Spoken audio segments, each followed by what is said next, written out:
चला माझे प्रिपरेशन सगळे झालेत. चला आता स्टार्ट करूया बार्बिक्यू. तर ही बार्बिक्यू स्टार्टर चिमणी आहे जी एकदम काळी काळी झाली आहे खूप वर्ष वापरून. आणि ही बॅग आय थिंक गेल्या वर्षाची आहे आणि थोडेफार त्याच्यात कोळसे होते ते आम्ही टाकलेत. आणि आता जस्ट आम्ही अजून एक नवीन बॅग घेऊन आलो आहे. जवळच इकडे पेट्रोल स्टेशन आहे तिकडनं. चिमणीच्या बेसला ब्राऊन पेपर घातलेत आणि त्याच्यावर पॅरेफिन ओतलं आहे आणि मग त्याच्यावर कोळसे घातलेत. तो मी प्रेशर कुक केला होता लॅम्प आणि ज्याचे स्पायसेस मी ड्राय केले होते तो लॅम्प मी आता ठेवला आहे बार्बिक्यूवर. तर असा मी प्रेशर कुक केला होता लॅम्प. एका ह्याच्यात 2 लेग ऑफ लॅम्प मावले. आता परत एकदा करायला लागेल. हा मसाला आहे जो लॅम्पला मॅरिनेट करायला लावलेला. तो मी जरा फ्राय केला तेलात.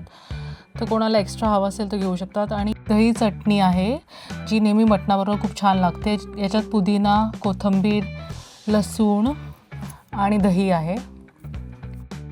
आता इथे मटण शिजतं आहे छानपैकी बार्बिक्यूवर. नंतर आम्ही ते झाकून पण ठेवणार आहे अजून छान त्याला स्मोकीनेस यायला. आणि हे आहे पोटॅटो सॅलड ज्याच्यात मी diced boiled potatoes, egg, mayonnaise, mustard, pickle, lemon juice वगैरे काय काय घातलं आहे. आज लॅम्प इतकं भारी झालं आहे की कॅमेरा बंद करून आधी खायची इच्छा होती आहे. हो सध्या सगळं एकदम गरम गरम आहे आणि ऑलरेडी मुलांनी सगळ्यांनी खायला चालू केलं आहे.